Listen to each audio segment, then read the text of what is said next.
Herzlich willkommen. Heute zu Weihnachten möchte ich gern die Gelegenheit nutzen, gerade weil das auch im öffentlichen Raum jetzt nicht mehr so erwünscht ist, in irgendeine große Versammlung zu gehen oder in eine Kirche zu gehen, sondern man ja zu Hause bleiben soll nach offizieller Anordnung, lieber irgendwas online machen soll oder so, nutze ich hier die Gelegenheit, um über eine der prominentesten Geschichten, Erzählungen, Berichte, ganz wie Sie wollen, aus der Bibel einmal ein bisschen darauf einzugehen, denn das interessiert mich selbst, das liegt mir am Herzen, dann verbinde ich auch so persönliche Erfahrungen, Geschichten und so ein bisschen biografisch. Und so möchte ich auch gleich einmal einsteigen. Ich habe nun auch Krippenspiele mit angeschaut, gesehen und wahrgenommen und war selbst in solche involviert. Und ich erinnere mich noch an so graue Novembertage, wo wir also schon angefangen haben, in der Vor-Adventszeit, Vor-Weihnachtszeit, so ein Krippenspiel zu üben, zu organisieren. Und da waren also viele Leute beteiligt und auch irgendwelche wichtigen Leute verantwortlich. Und ich war nun so ein kleiner Junge praktisch und war da irgendwie mit hingeschickt worden, weil es natürlich noch mehrere Geschwister in der Familie gab und das irgendwie halt so gewesen ist damals, ja. Und da war ich nun halt mit da drin in diesem Ganzen. Und ich erinnere mich noch, dass mich das ziemlich genervt hat und ich keine richtige Lust hatte auf irgendwie dieses Krippenspiel und diese komische, verbrämte, verkitschte, ja, ich sage es jetzt nicht, aber so hat es sich angefühlt, genau. Und es war also schrecklich, weil ich habe mir schon in meinem Kopf überlegt, Mensch, ich will da drüben im Wald irgendwo rumrennen und irgendwas bauen oder an einem Lager basteln oder irgendwie mir da einen neuen Stock aus dem Wald besorgen oder irgend sowas habe ich mir also in meinem Kopf überlegt und wollte lieber rausgehen und spielen, aber nicht dieses grauenvolle, diese Vorbereitungsprozess über mich ergehen lassen, weil das jeden Samstag da so ein Treffen gab und ich da mit hingegangen bin, weil irgendwie die älteren Geschwister mich mitgenommen haben oder so. Und da hatte ich nun wirklich keine Lust darauf. Und dann habe ich einmal ganz laut gesagt, ich habe keinen Bock auf diesen Scheiß. Und das ist also nicht wirklich gut angekommen. Und dann war also großes Entsetzen auf einmal in der Runde. Und das hat dem verantwortlichen Mann damals überhaupt nicht gefallen, dass ich das gesagt habe. Und ja, dann habe ich mich irgendwie ganz trotzig in eine Ecke verzogen und habe mir dann einmal dieses Buch hier geschnappt, also was man also das Bibelbuch nennt, und habe mir nun mal diese Geschichte angeguckt, um die es da eigentlich gehen soll, was da eigentlich so nun diese Quintessenz sein, warum wir das hier irgendwie für die Erwachsenen machen. Mich hat das irgendwie so angekotzt, ja, ich wollte da nicht irgend so eine komische verkitschte Atmosphäre irgendwie mit inszenieren, dass sich da die Erwachsenen irgendwie dann diese schöne Feier haben und so.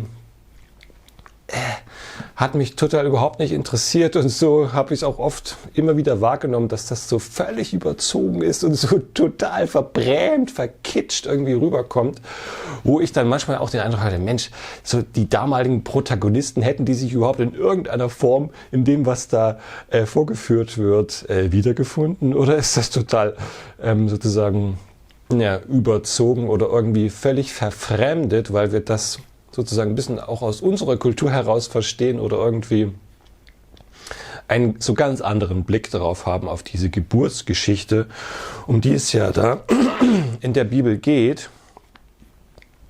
Und die möchte ich mir jetzt mal vorlesen, hier und mal laut darüber nachdenken. Ich habe mich also ein wenig vorbereitet, aber um dieses Video noch aufnehmen zu können, habe ich mich jetzt entschieden, es einfach so zu machen, weil ich da nicht noch lange Manuskripte und so weiter vorbereiten kann. Auf jeden Fall steht das ja bei dem Evangelisten Lukas, also ein ganz spannender Evangelist, der ist so der intellektuellste Autor von dem Neuen Testament, also dem zweiten Teil der Bibel, was aus 27 Schriften besteht. Und er hat also das Lukas-Evangelium und die Apostelgeschichte verfasst, was man dann gemeinschaftlich sozusagen das lukanische Doppelwerk nennt, weil dieser Autor, dieser Evangelist Lukas das praktisch verfasst hat. Und er geht also diesem Phänomen dieser entstehenden, aufkeimenden Jesus und dieser Christenbewegung nach und versucht es auch aus einer historischen Perspektive zu beschreiben, dieses ganze Ereignis. Und so ist davon auszugehen, dass dieses ganze Schreiben auch an den hochgestellten römischen Beamten Theophilus geht oder Theophilus, also dem Gottesfreund übersetzt, der also wahrscheinlich wirklich ein hochgestellter römischer Beamter war. So genau weiß man das immer nicht, aber es ist wirklich davon auszugehen, dass also dieses Schreiben nicht an die Kirche in irgendeiner Form gerichtet war, sondern sozusagen an die römische Behörde gegangen ist. Das macht diesen Text natürlich umso brisanter, dass er überhaupt da reingekommen ist. Ja, da gab es also noch keine Maskenpflicht, sondern der ist da einfach durchgegangen. Ja, genau. Also ein spannender Text, vielleicht auch mal aus dieser Perspektive lesen. Und ich will auch versuchen, im Laufe der Erzählung ein bisschen auf den politischen Gehalt dieser Erzählung einzugehen. Also wollen wir uns mal den Text anhören. Es geschah aber in jenen Tagen, dass eine Verordnung vom Kaiser Augustus ausging, den ganzen Erdkreis einzuschreiben. Und diese Einschreibung geschah als erstes, als Quirinius Statthalter von Syrien war. Und alle gingen hin, um sich einschreiben zu lassen, ein jeder in seiner Vaterstadt. Es ging aber auch Josef von Galiläa aus der Stadt Nazareth hinauf nach Judäa in Davids Stadt, die Bethlehem heißt, weil er aus dem Hause und Geschlechts Davids war, um sich einschreiben zu lassen mit Maria, seiner Verlobten, die schwanger war. Und es geschah, als sie dort waren, wurden ihre Tage erfüllt, dass sie gebären sollte. Und sie gebar ihren erstgeborenen Sohn und wickelte ihn in Windeln und legte ihn in eine Krippe, weil in der Herberge kein Raum für sie war. Und es waren Hirten in derselben Gegend, die auf freiem Feld blieben und des Nachts Wache hielten über ihre Herde, und ein Engel des Herrn trat zu ihnen, und die Herrlichkeit des Herrn umleuchtete sie. Und sie fürchteten sich mit großer Furcht. Und der Engel sprach zu ihnen: Fürchtet euch nicht, denn siehe, ich verkündige euch große Freude, die für das ganze Volk sein wird. Denn euch ist heute der Retter geboren, der ist Christus, der Herr, in Davids Stadt. Und dies sei euch das Zeichen: Ihr werdet ein Kind finden, in Windeln gewickelt und in einer Krippe liegend. Und plötzlich war bei den Engeln eine Menge der himmlischen Heerscharen, die Gott lobten und sprachen: Herrlichkeit Gott in der Höhe und Friede auf Erden, den Menschen seines Wohlgefallens. Und es geschah, als die Engel von ihnen hinweg in den Himmel hinauffuhren, dass die Hirten zueinander sagten: Lasst uns doch hingehen nach Bethlehem und diese Sache sehen, die geschehen ist und die der Herr uns kundgetan hat. Und sie kamen eilends und fanden Maria und Josef und das Kind in der Krippe liegend. Als sie es aber gesehen hatten, machten sie das Wort bekannt, das über dieses Kindlein zu ihnen geredet worden war. Und alle, die es hörten, wunderten sich über das, was ihnen von den Hirten gesagt wurde. Maria aber bewahrte all diese Worte und erwog sie in ihrem Herzen. Und die Hirten kehrten zurück, priesen und lobten Gott über alles, was sie gehört und gesehen hatten, wie es ihnen gesagt worden war. Und als 8 Tage vollendet waren, dass man ihn beschneiden sollte, da wurde sein Name Jesus genannt, der von den Engeln genannt worden war, ehe es im Mutterleib empfangen wurde.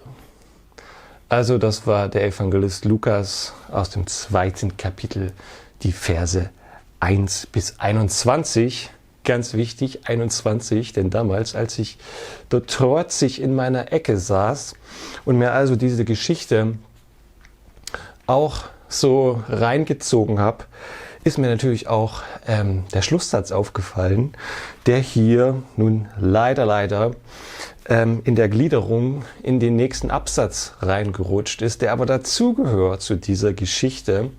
Denn man muss wissen, es gibt in der Bibel so verschiedene Gattungen. Da gibt es zum Beispiel im Alten Testament so einen Psalm, da gibt es aber im Alten Testament auch schon Geburtsgeschichten. Oder im Neuen Testament gibt es dann den Brief oder ein Gleichnis, ja, und so weiter. Also verschiedene Gattungen, die wir in der Bibel ausmachen können. Und das ist natürlich sehr, sehr spannend, denn wir haben es hier mit einer Geburtsgeschichte zu tun. Und wenn man das mal im gesamtbiblischen oder auch im außerbiblischen Zusammenhang vergleicht, zum Beispiel bei Josephus, der auch Geburtsgeschichten rezitiert oder so in seiner Fassung wiedergibt, dann enden diese immer mit der Beschneidung am 8. Tag. Also, das ist wichtig hier mit reinzunehmen, denn dann kann man erst einmal diesen ganzen Gesamtzusammenhang dieses Berichtes, dieser Erzählung hier verstehen, denn es ist ja nun kein Zufall, dass das mit Augustus beginnt und mit Jesus endet. Und dass die sich hier offensichtlich gegenüberstehen. Also das ist sehr, sehr spannend. Die ganze Struktur dieses Textes kann man in 3 einzelne Abschnitte untergliedern. Und das Ganze funktioniert so ein bisschen wie konzentrische Kreise. Ja? Also wenn ich jetzt so einen Stein irgendwo in den See reinschmeiße, dann geht er immer vom Zentrum aus, diese Kreise ringsherum. Und das bedeutet eben konzentrische Kreise, dass das Ganze auf ein Zentrum, auf einen Mittelpunkt hin betont ist und davon ausgeht. Und so haben wir eben 3 Abschnitte, die sich hier heraus ergeben. Und der ganz mittlere Teil ist dann akzentuiert, komme ich noch darauf. Also der erste Abschnitt wäre eben die Verse 1 bis 7. Oder die erste Szene und die zweite Szene wäre dann Vers 8 bis 14 und dann nochmal 15 bis 21.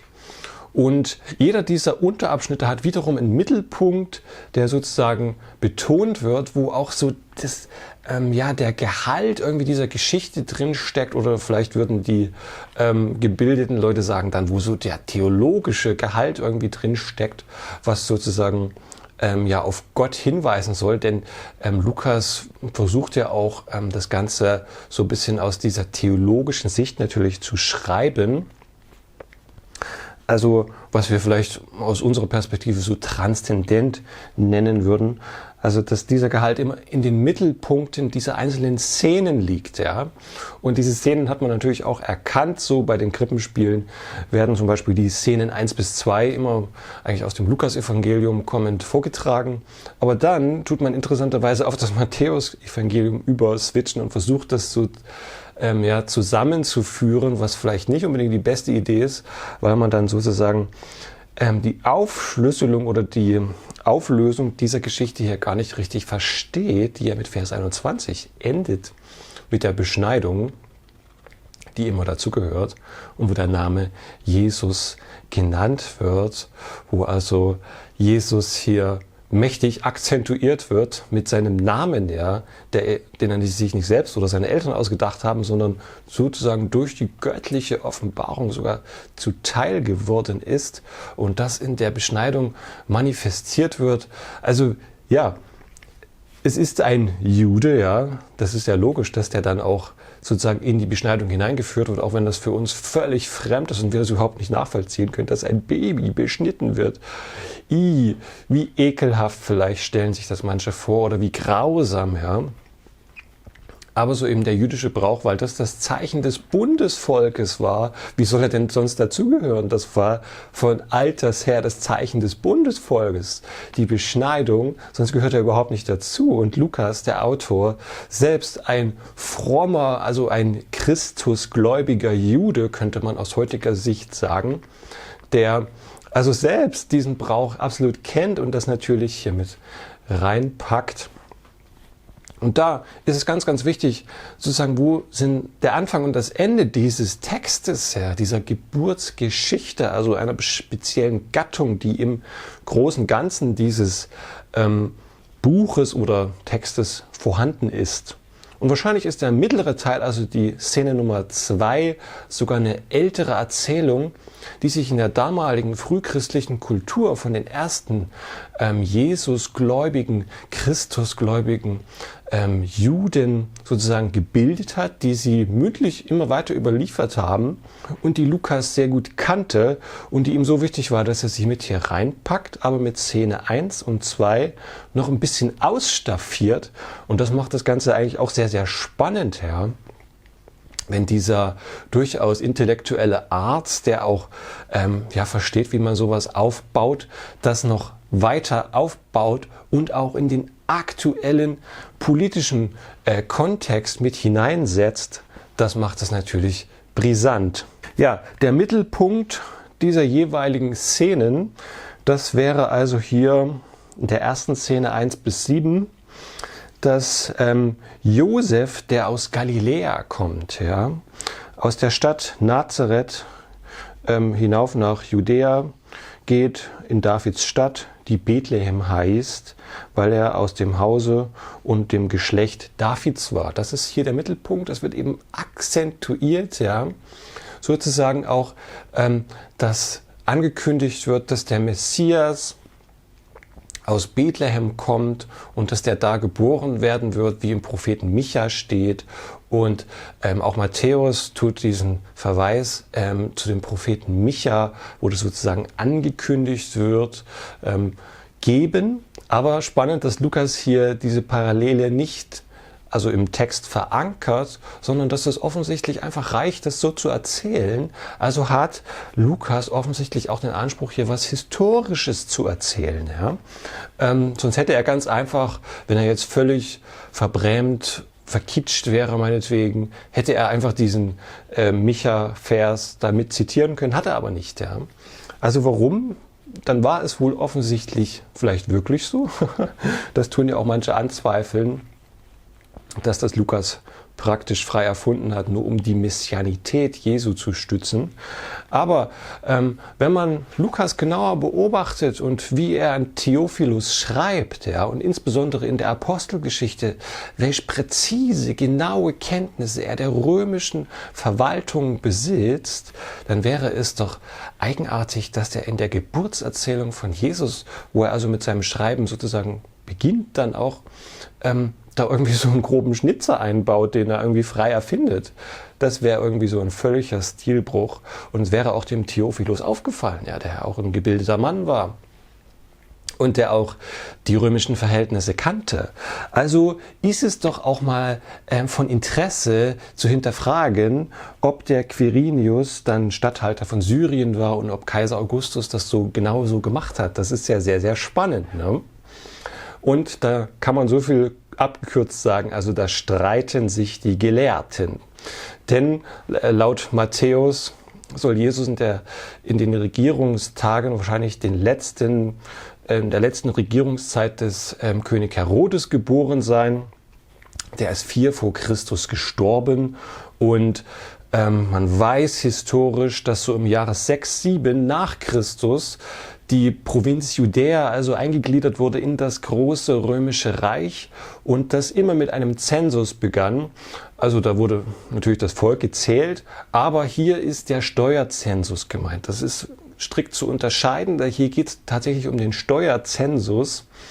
Und weil das nun rein geschichtlich von der Datierung her, die man also wirklich hat, auseinanderklafft, sagen manche, das ist erfunden worden.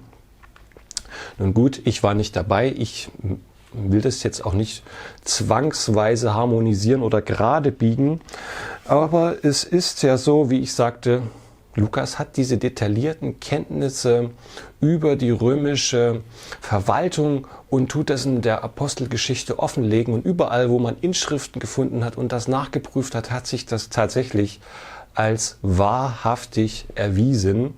Also muss man dem ja in irgendeiner Form hier mal nachspüren. Es kann sein, und da fand sich eine Inschrift, ja, dass dieser Quirinius schon zweimal praktisch Statthalter von Syrien war. Und es könnte also möglich sein, kurz nachdem Herodes gestorben ist, dass man, um dieses Vakuum zu füllen, sofort da jemand hingeschickt hat von Rom, der das Ganze in der Vorform begonnen hat.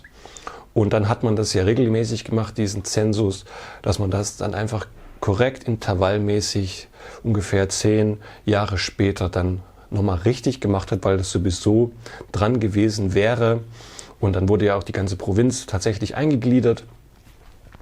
Und das bedeutet also, es ist möglich, ja, dass da schon mal sowas durchgeführt wurde und ja, um die ganze Vorarbeit zu leisten, weil das ja natürlich auch ein riesiger Aufwand war und die Römer auch alles vermessen haben und so weiter, um das wirklich genau einzuschätzen, was da an Land ist, was da an Ressourcen ist. Also die haben da nicht nur ein einziges Mal das gemacht, sondern das war ein fortlaufender Prozess und es ist also wirklich gut möglich, dass das schon ein Weilchen vorher angefangen hat. Das ist das eine. Und das andere ist aber, dass Lukas ganz, ganz spannend, ja, wie er das formal organisiert. Da hat sich ein Dokument gefunden, kurze Zeit eben nachdem das hier beschrieben wurde, also in der fast der gleichen Zeit, ja, ein Steuerdokument von einer Steuererklärung von einer Frau, die also mit ihrem Mann tatsächlich woanders hinreisen musste zur Steuerbehörde und dann dort über ihre Grundstücke Auskunft geben musste. Und die hat das also schön verpackt, das hat sich erhalten, das hat man entdeckt, dieses Dokument. Und dieser Bericht von Lukas folgt exakt der formalen Darlegung dieser Steuererklärung. Ja. Und das beginnt eben so, dass da oben steht, der Kaiser Augustus hat folgende Verordnung erlassen und dann kommt der entsprechende Statthalter und so weiter, dann kommt der Name der Person und das folgt also exakt diesem Muster.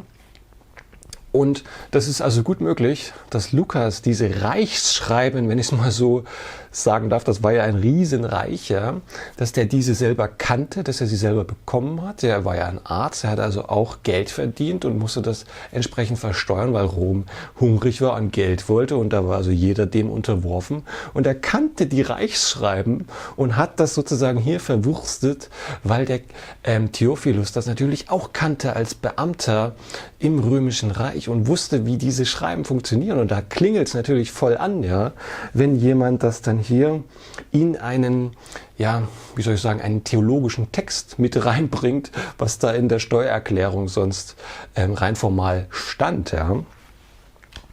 Ich gehe davon aus, wir bewegen uns natürlich im Bereich, was ich jetzt hier sage, vielleicht im Bereich einer Hypothese, aber wir waren nicht dabei und es ist mega spannend, wenn das wirklich so war, ob dem vielleicht so ist.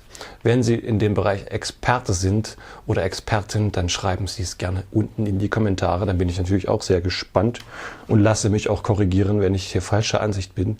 Aber ich finde es mega spannend, wenn es dem entspricht, dann macht das alles auch wirklich viel Sinn. Und es ist ja natürlich auch so, das haben ja die Nationalsozialisten gemacht, die Kommunisten und so weiter in der Sowjetunion, ja, dass die natürlich auch in solchen Schreiben oder Dokumenten, die sie vom Staat offiziell herausgegeben haben, natürlich auch Propaganda mit reingepackt haben und dass der vielleicht also auch Reichspropaganda wiedergibt, dass Augustus sich also in seiner Selbstherrlichkeit so darstellt, dass er alle Welt zählen ließ, obwohl das ein fortlaufender Prozess war, den er nicht einmal durchgeführt hat, sondern ja über Jahrzehnte hin immer wieder und überall, ja. Und deshalb ist auch davon auszugehen, dass Lukas praktisch nicht nur einen einmaligen Prozess beschreibt, sondern die Wirkung, ja, was also ankommt in der Bevölkerung, was bei den Leuten ankommt, ja, dass da ein fetter 20 Kilo Vorschlaghammer vom Staat runterkommt und ganz unten bei den Allerärmsten natürlich mächtig einschlägt. Also wenn hier steht, dieser Kaiser hat eine Verordnung erlassen, ja, Verordnungen sind immer Zwang, ja, merken wir jetzt. Es wurde mächtig mit Verordnungen regiert, oder? Können wir doch bestätigen. Wir wissen doch auf einmal, was eine Verordnung ist, ja? Und was man darf und was man nicht mehr darf. Und da gibt es massive Einschränkungen. Und die sind hier beschrieben, weil das jeden erreicht hat, ja? Und diese Schätzung, diese Zählung, wir müssen ja wissen, das war eine Kollektivkultur. Da ging es immer um die Gemeinschaft. Und da gab es Sippen und da gab es Familien oder Gütergemeinschaften. Und nun wollte aber Rom von jedem Einzelnen das ausklamüsert haben, was da irgendwie der Wert ist. Ja. Und so gab es natürlich mächtige Streitereien. Und wenn die Zensoren, glaube ich, so hießen sie, also die Leute, die das durchsetzen mussten, die wollten ja auch Geld verdienen, und desto mehr Steuer die eingetrieben haben, desto mehr haben die auch verdient. Ja. Und das hat also mächtig eingeschlagen, insbesondere bei den Armen, bei den schwachen Leuten, die also nicht so gut aufgestellt waren wirtschaftlich oder die diese Steuerlast nicht so gut erbringen konnten. Und wir wissen auch aus der Geschichtsschreibung, dass die Zeloten entstanden sind aus der Eingliederung der judäischen Provinz in das Römische Reich. Ja. Also die Zeloten, das war eine Widerstandsbewegung gegen Rom, und da sind sogar Abgeordnete von den Syrern und von den Judäern dann entsprechend auch mal nach Rom gereist und haben sich beim Kaiser beschwert, dass die Steuerlast so mächtig und so groß ist. Also das war keine kleine Nummer oder irgendwie dieses verkitschte Weihnachten. Und wenn ich dann hier so eine Krippe schnitze oder so, da könnte man sich nur noch auskotzen und ergießen über dieses ganze Gekitsche und Gequatsche da. Und dass man das auch gar nicht mehr richtig versteht, was da eigentlich damals abging, was das für eine krasse Macht war, Rom, und mit welcher Brutalität die durchregiert haben und mit welchem Zentralismus, ja, mit mächtigem Zentralismus. Und heute erleben wir auch wieder ein Aufblühen des Zentralismus, dass man sich schon mit manch einem Schreckgespenst zurückerinnert fühlt an die sowjetischen Satellitenstaaten und der Einfluss der Sowjetunion im Bereich des Ostblock zum Beispiel, und wo man auch sehen konnte, dass der Staat zentralistisch organisiert war und das runtergebrochen hat auf seine Marionettenregierungen oder Vasallenregierungen. So muss man es ja auch wirklich sagen. Und genauso hat das Rom ja auch gemacht und hat ordentlich durchregiert. Und das war also nicht viel mit Demokratie und irgendeinem Senat oder irgendwelchen Senatoren, sondern da wurde diktatorisch durchregiert mit Verordnungen und das Geld von den Leuten eingetrieben. Ja, so hat es doch funktioniert. Das war eine riesen Militärmacht für die damalige Zeit in der Antike. 25 Legionen hatte Augustus, die er befehligt hat, die er rein im Ausland stationiert hat, um seine Kriege voranzutreiben, seine Expansion. Unter Augustus das größte Reich entstanden. Ja. Augustus war ein mächtiger Herrscher, ein richtig krasser, Tyrann. Ja. Der hat 58 Jahre politischen Einfluss ausgeübt. Der war nicht mal 20 Jahre alt, er ist ja Senator geworden, ja, und hat sich dann in den Machtspielen und in diesem ganzen Zeug nach oben gemordet, ja wirklich auch. Der war im Triumphirat mit Marcus Antonius, also einem sehr mächtigen Mann in Rom, und Lepidus. Lepidus hat man dann recht schnell kaltgestellt, und Marcus Antonius, zuerst waren sie befreundet, aber dann beginnt Marcus Antonius eine Affäre mit Kleopatra in Ägypten, und das gefällt also dem damaligen Augustus, der mit bürgerlichem Namen Gaius Octavius heißt, überhaupt nicht. Und da geht er in so einen Tempel rein, was ein Novum war, holt das Testament von Marcus Antonius und liest das im Senat vor, und da drin steht, dass er das Vermögen an seine Kinder, die er mit Kleopatra hat, übergeben möchte. Und das war natürlich richtig schlimm, im Senat sowas zu hören. Einerseits wollte man nicht, dass Octavius, also der Augustus, das vorliest, weil das überhaupt nicht ging. Aber als man das dann gehört hat, ist man völlig aus der Haut gefahren und erlaubt dem Augustus, oder der es dann später werden sollte, der hatte ja noch nicht diesen Titel Augustus, er hieß immer noch Gaius Octavius, hat man ihm erlaubt, wirklich Marcus Antonius zu jagen. Und als er dann in Rom siegreich ist, Octavius, dann ist es auch so, dass Marcus Antonius aus Angst, durch die Straßen von Rom geschleift zu werden, Selbstmord begeht, und Kleopatra ebenso, weil sie nicht als Gefangene durch Rom geschleift werden will.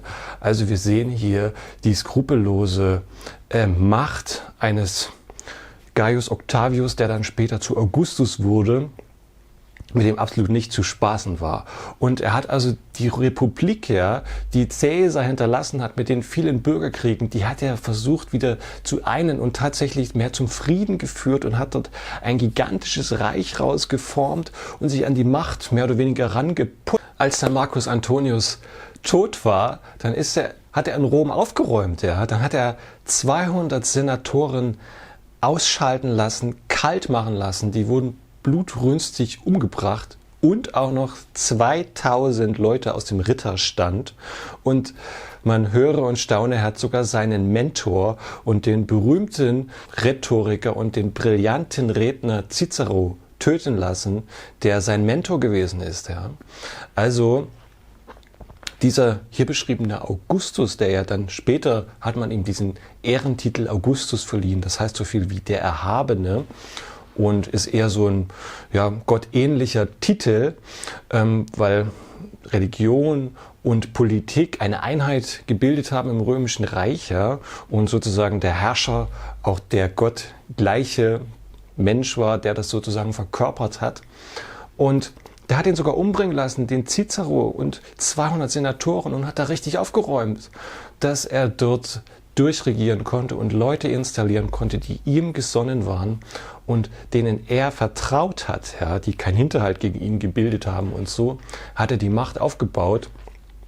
Und all das Land und die Besitztümer, die aus diesen reichen Familien herausgesprudelt sind, die er hat umbringen lassen, die hat er verteilt an die Veteranen im Militär. Und auf diese Weise hat er das Militär hinter sich gebracht und es geformt und geeint und fortan nur noch außerhalb von Italien stationiert, weil er Paranoias hatte und Angst hatte, dass das Militär gegen ihn putschen kann, weil es natürlich die mächtigste Macht im Staat war, und hat es fortan auch über den Winter nur noch im Ausland stationiert, insbesondere oben in Germanien, zum Beispiel in der Nähe von Köln oder Teutoburger Wald ist sehr bekannt, ja, Varus, die Schlacht, die er da verloren hat, wo 3 Legionen vernichtet wurden.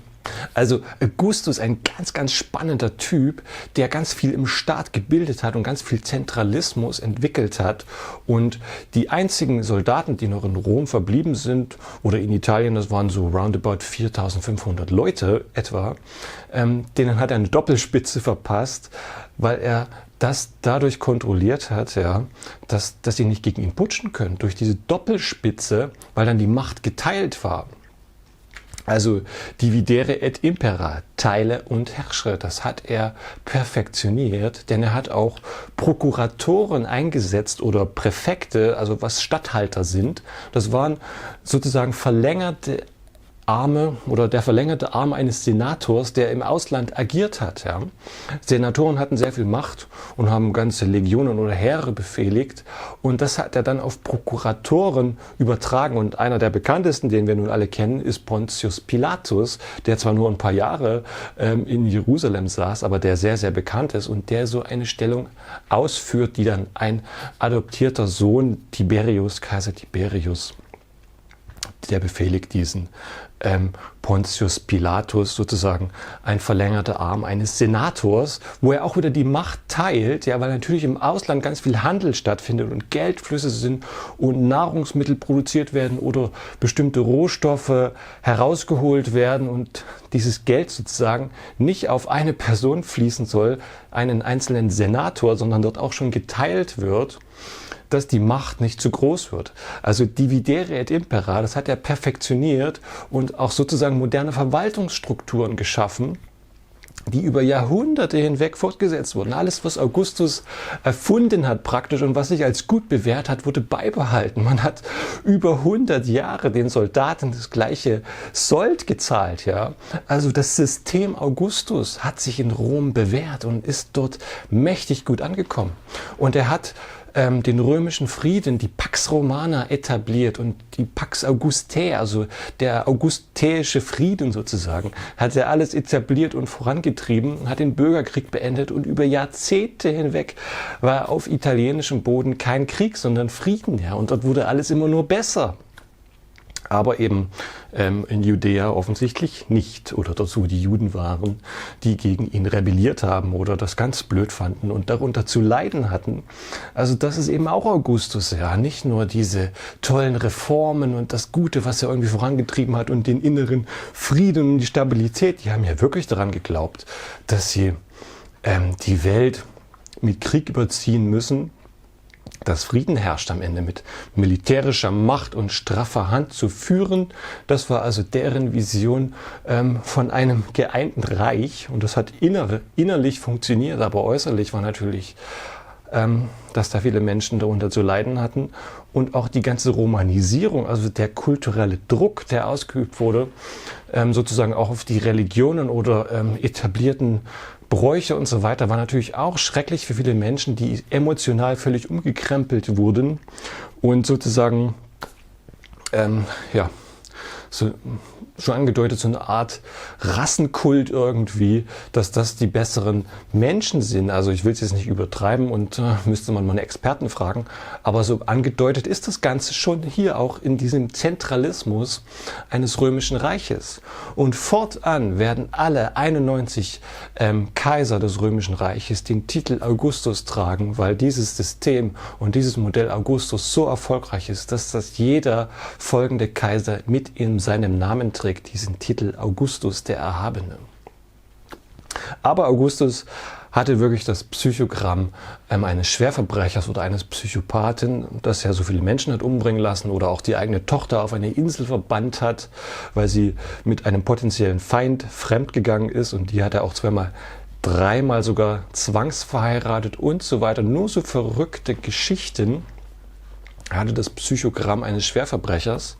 Und das Problem bei Augustus ist, dass er das Ganze auch verhüllt hat und versteckt hat, sozusagen seine Ich-Bezogenheit und sein Ego immer nach außen hin so gezeigt hat, als ob er dem Staat dient. Ja. Der hat sich auch selber, wollte er eigentlich nicht als den Kaiser sehen, sondern er hat ja das Prinzipat erschaffen. Also das heißt so eine Art schamvolle Verhüllung der Monarchie. Ja. Man hat ihn den Prinzess genannt, oder das bedeutet so viel wie den ersten Bürger untergleichen. Also der erste Bürger, der das irgendwie anführt und der sozusagen Rom dienen soll. Ja. Und so hat er sich auch selbst verstanden, dass er Rom dient. Ja. Und dass er was Gutes vorantreibt, dass er auch im Wille der Götter handelt. So haben das die Römer verstanden, ja, dass der von den Göttern gesegnet und beschenkt ist und dass der dort den Willen der Götter wirklich umsetzt, im Sinne Roms agiert. Letztendlich war er ein grausamer Monarch, der 45 Jahre im Alleingang geherrscht hat und als einzigste Konsequenz, die darauf folgen konnte, war das Kaisertum. Ja. Also nur der Kaiser konnte daraus entstehen, also ein brutales monarchisches System, was auf eine einzige Person fokussiert ist. Das hat er etabliert, Augustus, und so sehen sogar Napoleon und Mussolini ein mega großes Vorbild in Augustus, die ihn verehren und ihm nacheifern und seine Spuren etablieren wollen und auch so werden wollen wie er. Also sehr, sehr spannend. Ja, diese Person hatte eine Strahlkraft und ein Format von einem politischen Gewicht, was wir uns überhaupt nicht vorstellen können. Und was der dort etabliert und aufgebaut hat, ist mächtig. Ja. Und so kannte natürlich auch jeder diesen Namen, diesen klingenden, schillernden Namen Augustus, mit bürgerlichem Namen Gaius Octavius. Genau. Ich will mich hier nicht darin verlieren. Da könnte man viel darüber erzählen. Da gibt es Experten oder ganze Vorträge sicherlich auch im Internet darüber zu finden. Aber warum macht das Lukas ja? Warum tut er in einer theologischen Abhandlung, wo er sozusagen dem Urchristentum nachspürt und versuchen will zu ergründen, wie die getickt haben oder was das war, dieses Phänomen? Warum tut er da diesen Namen Augustus mit reinpacken? Nun habe ich ja auf diese konzentrischen Kreise hingewiesen, wo diese Geschichte sozusagen entwickelt ist. Das ist einfach eine rhythmische Erzähltechnik, die aus dem Judentum stammt. Also das hat wirklich diese Urgeschichte, wenn sie erst mündlich überliefert war, das haben Juden entwickelt sozusagen, auch förmlich oder formal von der Technik, wie das kommuniziert wird oder wie das aufgebaut ist ja durchaus mit glaubhaften Inhalten versehen. Aber dennoch ist das so in einer besonderen Art und Weise erzählt. Und im Zentrum dieser ganzen Geschichte, da steht dann hier in der zweiten Szene, ist das Zentrum vom Zentrum sozusagen zu finden. Das ist der heutige Vers 11, also einfach die nummerierten Sätze, die man dann später eingeführt hat, dass man sie besser wiederfindet. Das ist der Vers 11. Denn euch ist heute der Retter geboren, der ist Christus, der Herr, in Davids Stadt. Und dies sei euch das Zeichen. Und so weiter. Ja, also Christus, der Herr, euch ist heute der Retter geboren. Und da müssen wir ja nun mal ganz genau hinhören, welche Titel denn hier verwendet werden. Ja, das ist super spannend. Also der Retter, griechisch im Original habe ich mir also angelesen, heißt es so viel wie der Soter. Ja, und der Soter ist in Lateinisch der Salvator. Und das war ein Titel des Augustus, den man ihm verliehen hat, als er ungefähr 28 Jahre alt war. Augustus ist der Salvator, denn er hat Rom gerettet und er dient im Willen der Götter und so. Also das ist ein religiöser Titel, der auf diese Person geführt wird und der dem Augustus gehört. Ja. Aber hier ist ja anders, ne? Ist ja auf diesen Jesus bezogen. Das ist sehr, sehr spannend. Und dann auch noch der Messias-Titel, das ist natürlich das Wort Christus, das ist einfach das griechische Wort für Messia oder Meschiach, ja, aus dem Hebräischen, was man dann Christus übersetzt hat ins Griechische, denn es gab eine sehr wichtige Übersetzung des Alten Testamentes, die Septuaginta, und dort wurde konsequent das Wort Messias mit Christos wiedergegeben, also in dieser griechischen Variante. Und das ist also der Titel, der besonders ist, der nur dem Jesus gehört. Und der steht ja auch in der Mitte. Und dann heißt es aber auch noch der Herr. Also das ist der Kyrios. Und das war natürlich auch ein Titel des Augustus. Also der Kyrios Theou oder der Sohn Gottes, ja, oder der Herr heißt das einfach, der Herr. Und das war ein Titel, der dem Augustus auch verliehen wurde, um sozusagen zu verdeutlichen, das ist einer oder der Söhne der Götter, ja, weil man wirklich die politische Macht und die religiöse in einer Einheit verstanden hat und der Augustus repräsentiert diese und er beansprucht und muss diesen Titel beanspruchen, wie dann auch entsprechende Nachfolger der römischen Kaiser diesen Titel trugen. Und hier wird also diese Titulatur dem Christus zugesprochen, der Soter, also der Retter, und der Kyrios, der Herr, wird dem Messias zugesprochen. Also sehr, sehr spannend. Das heißt, Christus hat einen mächtigen politischen Anspruch. Also der politische Juden-Jesus, der ist ja mal nicht zu unterschätzen. Wie will man denn auch sonst verstehen, dass der Typ an ein Kreuz geheftet wurde später, der sagt, ihr werdet den Menschensohn auf den Wolken des Himmels kommen sehen, und dann sagen die Juden dort vor dieser Verhandlung mit Pilatus, seht ihr nicht, er hat Gott gelästert. Also der hat da voll auch reingedroschen in diese politisierte Umgebung, in dieses Umfeld, was alles politisiert war und auch römisch durchdrungen, wo die Oberschicht der Juden oder die religiöse Führung auch mitgemacht hat, sich auch bereichert hat. Bei Lukas heißt es ja dann explizit, die Pharisäer, sie waren geldliebend, also die haben sich mit diesem System auch arrangiert und haben da mitgemacht.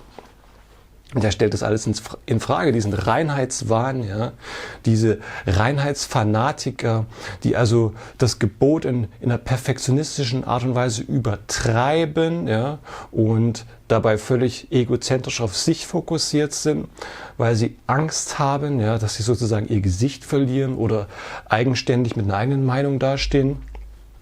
Er drischt da voll rein. Der politische Juden-Jesus, der am 8. Tage beschnitten wurde und dessen Name Jesus genannt wurde, was so viel bedeutet, Gott ist Rettung. Also Jesus, für den wird dieser Titel reserviert. Er ist der Retter und er ist der Herr.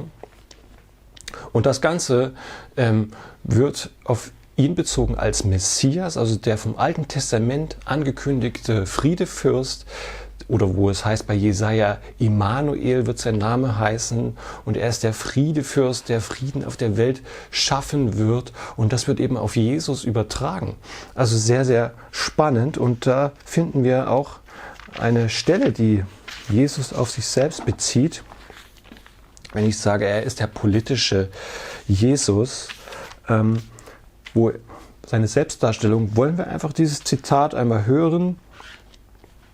Und zwar, da steht es hier dann bei Lukas Kapitel 4, das ist eine programmatische Stelle, ja, wie auch Jesus selbst, wie er sich selbst sieht und wie er zu verstehen ist, was mächtig, mächtig programmatisch ist. Ab Vers 18. Und es wurde ihm das Buch des Propheten Jesaja gereicht.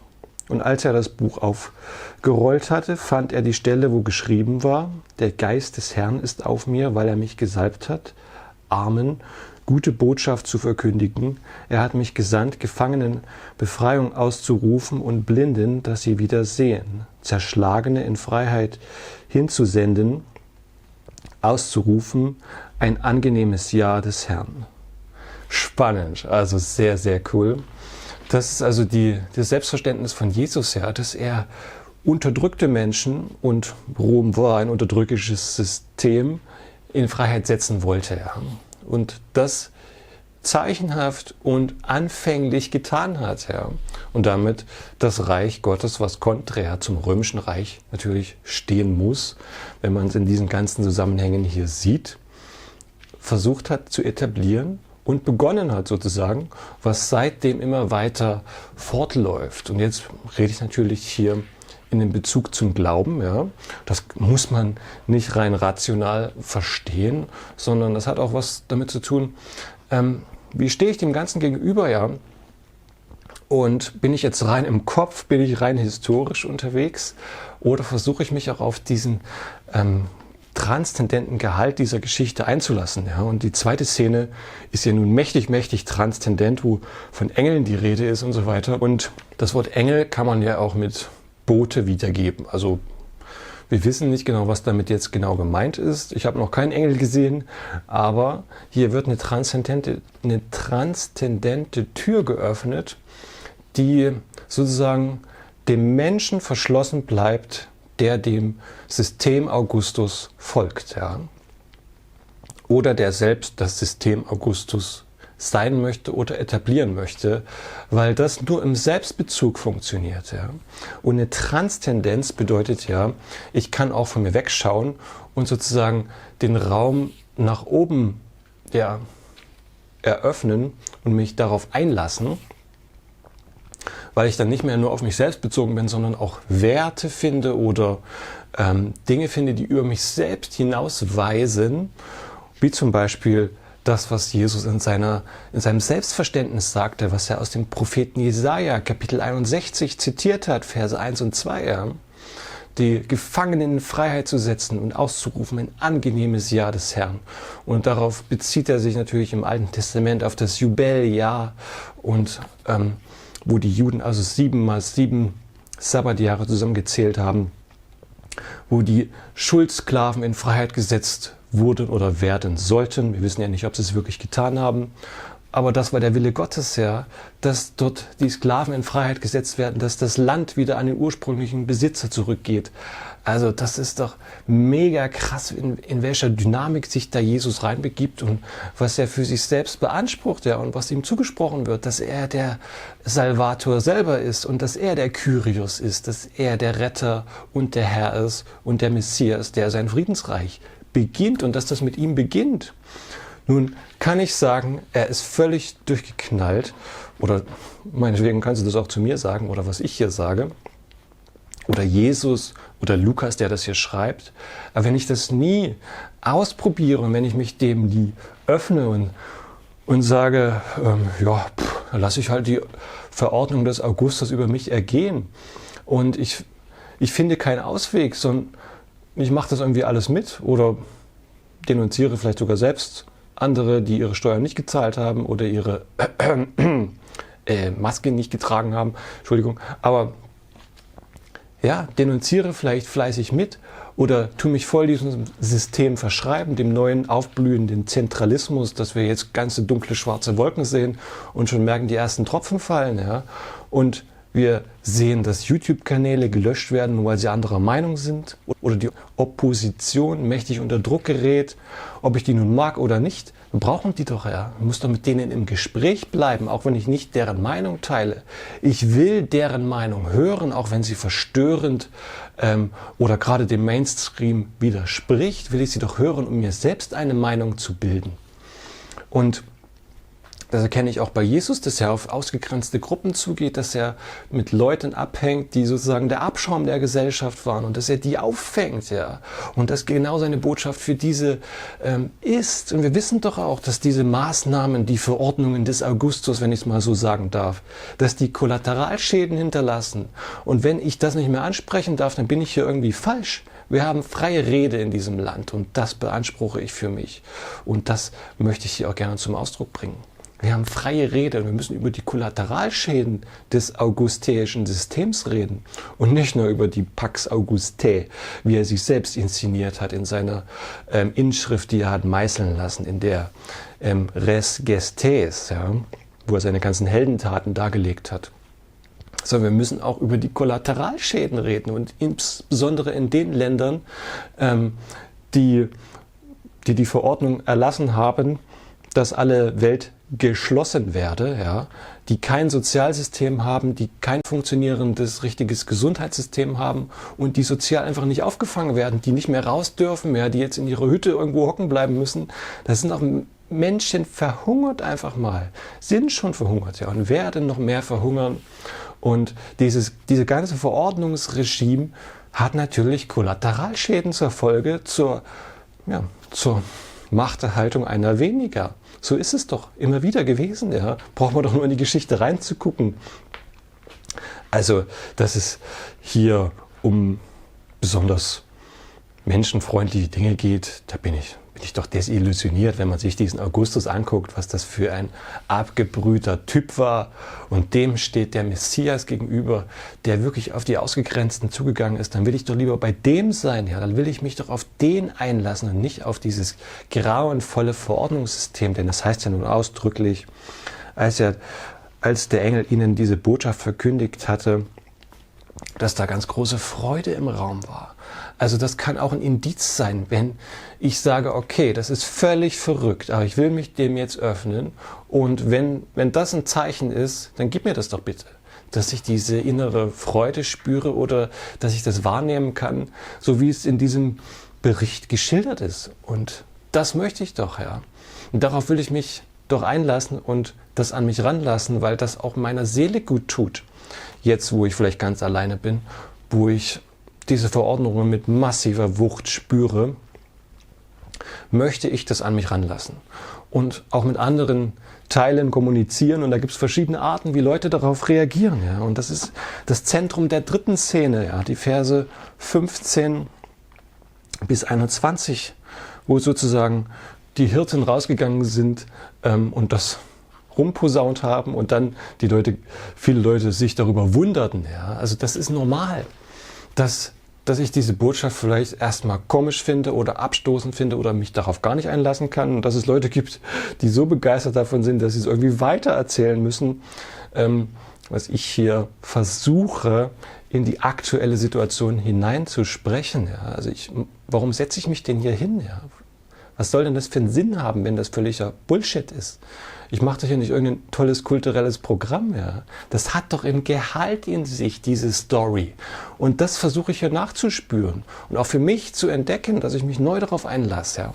Und darauf kann man sich neu einlassen und Christus, den Retter, erfahren. Von was kann er retten? Von allen möglichen Zwängen, von Bindungen. Damals, das Volk Israel ist entstanden, ja, so der Bericht dieser Story, dass eben die Ägypter dieses Volk unterdrückt haben und als Zwangsarbeiter eingesetzt haben und Gott selbst dieses Volk befreit hat. Ja. Und das ist auch eine Analogie, warum nun ausgerechnet diese Freudenbotschaft sozusagen den Hirten erzählt wird, ja, also in der Unterschicht sozusagen und nicht den hohen Leuten irgendwo in Rom, ja, die vielleicht diese Propaganda-Inschrift eines Kaiser Augustus, diese Res Gestes von Augustus gelesen haben. Nein, das wird den Hirten verkündigt, ja, den Hirten, die nicht besonders wertvoll sich selbst gefühlt haben vielleicht oder so gesehen wurden irgendwie als die unterste Stufe dieser Gesellschaft, die nun irgendwie ganz viele sind und ja, nichts Besonderes und irgendwie keine große Bildung und so, denen wird das gesagt, ja. Denen wird diese Botschaft verkündet, die unter diesem Zwang des Augustus zu leiden haben, unter diesen Maßnahmen, unter dem Verordnungsdruck einer zentralistischen, zunehmend zentralistisch sich formenden Regierungsform, die um sich greift und das Reich erweitert und unter Kontrolle bringt, die also in besonderer Form darunter zu leiden hatten, weil sie natürlich auch auf Land, auf Besitz angewiesen waren, Geld produziert haben, relevant waren für die damalige Kultur durch die entsprechenden Produkte, die da rausgekommen sind, die natürlich in Konflikt auch mit dieser augusteischen Verordnung gekommen sind. Ja. Natürlich, und denen wird verkündigt, dieses Reich bricht jetzt an. Das Friedensreich des Messias kommt und er ist der Retter, er ist der Kyrios und auf den kann man schauen. Ja. Und das ist eine wirkliche Alternative. Und er macht das politisch ganz anders, ja, und regiert in Frieden. Er ist der Friedefürst. Und er braucht keine Legionen oder sowas, sondern diese Engelherrscharen, die loben Gott und die verkündigen den Frieden, ja. So. Natürlich kann man auch sagen, das ist Bullshit, was du vielleicht sagst. Oder die Kirche hat auch selber in Machtstrukturen sich aufgelöst und ist in der Macht Roms aufgegangen. Ja, richtig, das stimmt. So naiv kann man nicht sein und das einfach wegwischen mit irgendwelchen vielleicht besonders frommen, gläubigen oder verkitschten Weihnachtsgeschichten, wie ich das ja auch miterlebt habe. Aber man muss sich auf diesen Wahrheitsgehalt irgendwie einlassen, der da versucht wurde, drin zu transportieren, ja, und der bei einzelnen Leuten angekommen ist. Also ich möchte auch nicht unbedingt immer Teil dieser Institution Kirche sein. Ja, die hat viele Ecken und Kanten und Probleme und ich bin deshalb auch bewusst da kein Mitglied. Oder ich werde hier auch von niemandem irgendwie in irgendeiner Weise unterstützt, dass ich das mache, ja, sondern es ist freiwillig, ja, und es ist freie Rede. Und ich will da kein Mitglied sein oder irgendwas. Also ich besuche Kirchen und ich spende da auch sogar Geld hin, ja. Aber das ist völlig freiwillig und das mache ich, wann ich den Eindruck habe, dass das mir gut tut und dass ich da auch was Gutes geben kann zum Beispiel. Und dann mache ich da irgendwas mit oder so, ja. Aber ich will da kein Mitglied sein, weil immer Zentralismus zum Machtmissbrauch führen kann und die Kirche sich immer wieder auch dem hingegeben hat in massivster, ekelhafter, widerlicher Weise wirklich auch selber zu dem Tier geworden ist, was Johannes in der Offenbarung beschreibt, womit Rom gemeint war, der römische Kaiser Nero mit dieser Zahl 666, was einfach diesen vom Judentum her hat jeder Buchstabe einen Zahlenwert und so hat sich dann diese Zahl eben ergeben und damit ist der Kaiser Nero gemeint, aber die Kirche hat sich immer wieder auch in diese Richtung entwickelt, ja, im spanischen Imperium und so weiter. Die Inquisition oder die Kreuzzüge. Natürlich, das kann ich kritisch hinterfragen, aber sozusagen auch versuchen, das an mich ranzulassen. Wenn Christus, wenn das wirklich stimmt, ja, dann will ich das ausprobieren. Wenn der Retter ist und mich vielleicht von meinen Bindungen lösen kann, dann will ich das wissen und dann will ich das erfahren und mich darauf einlassen. Und dann will ich es ausprobieren. Ja. Vielleicht ist es völlig durchgeknallt, aber ich kann es nur herausfinden, wenn ich mich dem im nächsten Schritt öffne. Und dazu ist Weihnachten da, ja. Diese Geburtsgeschichte an sich ranzulassen, auch mit all ihrer Realität und Brutalität, diesem System des Augustus, und deshalb kommt da auch Jesus rein, ja, weil er diesem fucking System gewachsen ist, diesem zentralistischen politischen System, was die Welt mit Kriegen überzieht, was Völker unterdrückt und auslöscht. Ich habe mich mit dem Jemen beschäftigt. Das ist grauenvoll, was man mit diesem mit diesem Volk oder mit diesem Land gemacht hat. Man hat es systematisch zerlegt durch die Hand Saudi-Arabiens und dieses Herrschers dort. Auf jeden Fall hat man dieses Land systematisch zerlegt. Dort sind Hunderttausende von Menschen einfach nur verhungert. Ja, das ist brutal. Aber Christus ist dieser Wirklichkeit gewachsen. Und immer wieder, wenn der Zentralismus erblüht, ja, dann ist sozusagen auch die Stunde des Christus, des Kyrios, des Salvators, des Soter, des Retters gekommen. Denn immer dann das System noch grauenvoller und zentralistischer wird, dann ist die Stunde des Christus gekommen, weil er diesem Zentralismus gewachsen ist. Ja.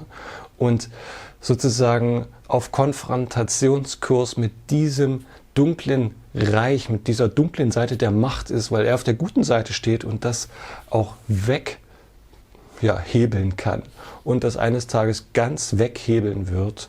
Und wir natürlich deshalb auch im Vater unser beten: Dein Reich komme wie im Himmel, so auf Erden. Also mit Christus hat es begonnen und wir haben diese Hoffnung, dass es einen Tag geben wird, wo es besser sein wird und wo er diese Welt zu seinem Ziel umwandeln wird und dass es jetzt schon begonnen hat und wir uns diesem System des Friedens und der Liebe unterstellen können und uns darauf einlassen können.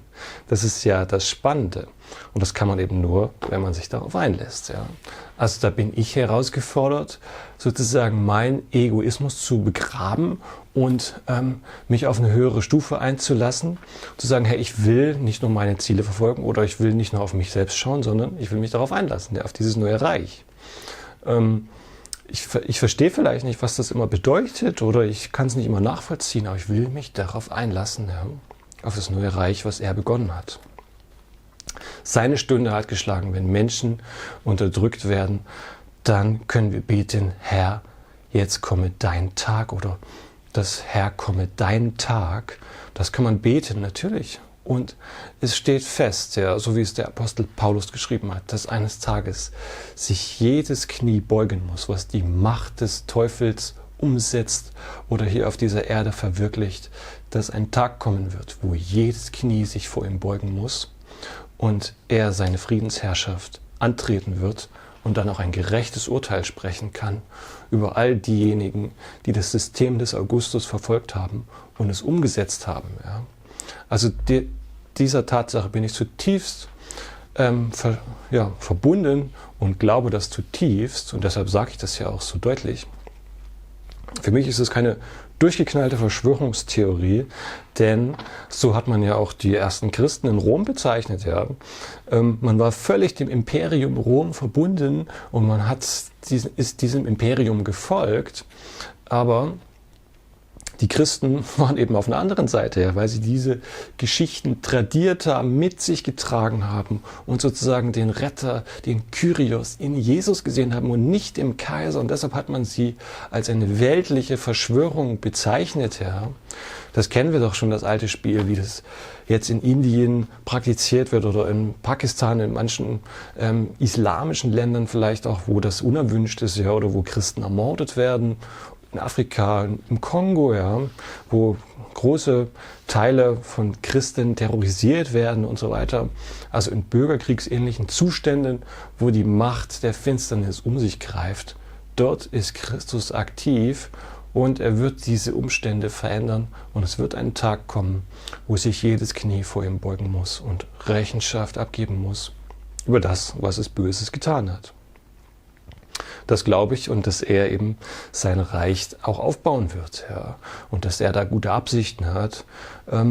Wir Menschen neigen immer wieder zum politischen System, was unterdrückt oder was generell unterdrückerisch ist. Deshalb schaue ich auf diese Seite und versuche, die positiven Aspekte hier herauszuarbeiten und für mich zu entdecken, wenngleich ich auch der Kirche selbst kritisch gegenüberstehe und hier nicht aufrufe, in die Kirche einzutreten, sondern vielmehr sich versuchen, auf Christus einzulassen, weil das irgendwie eine andere Nummer ist. Und das ist auch für mich der einzigste Grund, warum ich dabei bin und viele andere, denen ich begegnet bin.